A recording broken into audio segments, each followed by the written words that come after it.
咁今日咧呢個 tutorial 咧係教大家點樣可以幫你嘅 gymnast 咧去做一個 Leotard 嘅 measurement。咁首先咧，我開始之前咧可以有一個 elastic 嘅腰帶咧放喺條腰嘅位置啦，可以方便我哋做一啲垂直嘅 measurement 嘅。我哋第一個要嘅數據咧就係佢嘅身高啦，因為通常呢一個身高係用嚟幫我哋做一個 reference。咁嗰時我哋睇到啲 measurement 嘅時候咧，會根據佢嘅身高同埋體重咧，大概會知道嗰個數據合唔合適啦，會有啲異樣，咁用嚟做一個參考嘅啫。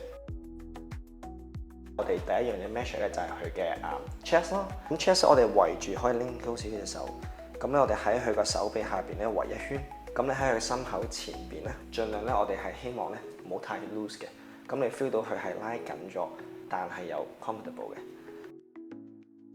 會第二個要 measure 嘅咧就係個腰啦。有時候我哋唔知個腰圍應該度邊個位置咧。當你係打側身接嘅時候咧，你 feel 到揾到個條腰咧最多紮起嗰個位咧，就係佢嗰個腰嘅位置啦。咁我哋咧度腰圍，呢個就係佢腰圍啦。咁咧腰圍咧，我哋呢個咧就係咁都係佢正常拉緊咗，但係又會舒服嘅位置就 OK 啦。好啦，第三咧，我哋要度嘅就係個 hip。咁個 hip 點樣度咧？我哋可以轉少少側身。我哋咧度嘅時候咧，喺佢個 hip 最豐滿嘅位置去拉，呢個就係個 hip 嘅度法。我哋可以度佢個 torso 咧就係我哋講嘅周檔。周檔咧，我哋可以喺佢嗰個 hip 下邊嘅位置咧圍住打斜拉上嚟，去到我哋個膊頭同埋條頸中間嘅位置。度肩闊啦，我哋可以轉後邊 turn around。我哋嘅肩峰啦，突出嚟嘅呢個骨位咧，咁我哋可以打斜少少，去到耷低條頸。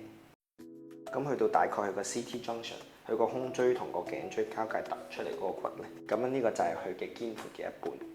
咁佢肩闊一半依家大概係16 cm， 咁我就會將呢個數據咧乘2，即係32 cm 咁樣去。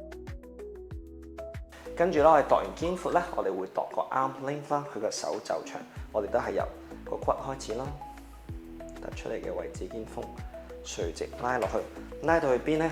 視乎翻你做嗰個袖有幾長。如果係做長袖咧，咁我哋就度到去呢個突出嚟嘅骨咧，咁呢個就係佢嘅 measurement。下一個就係個臂圍，臂圍咧，我哋就會喺佢個二頭肌啦，中間圍一個圈。呢個就係個臂圍。咁度完手臂之後咧，我哋就度佢個腕圍啦。我哋腕圍咧都係喺佢個 ulna 同 radius 圍一圈。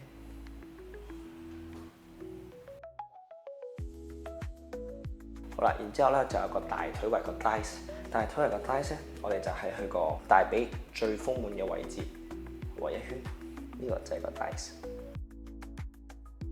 然之後咧，褲長咧。如果有時候有啲套裝我哋可能有褲嘅咧，我哋就會喺佢個盆骨上少少啦，去着褲嘅位置咧拉落去度。咁視乎翻佢個條褲要幾長啦，可能一般男孩子佢嘅體操褲咧，大概係佢嘅 thighs 嘅大概1/2啦。咁視乎翻個褲長想度幾長，咁呢個就係褲長嘅度法。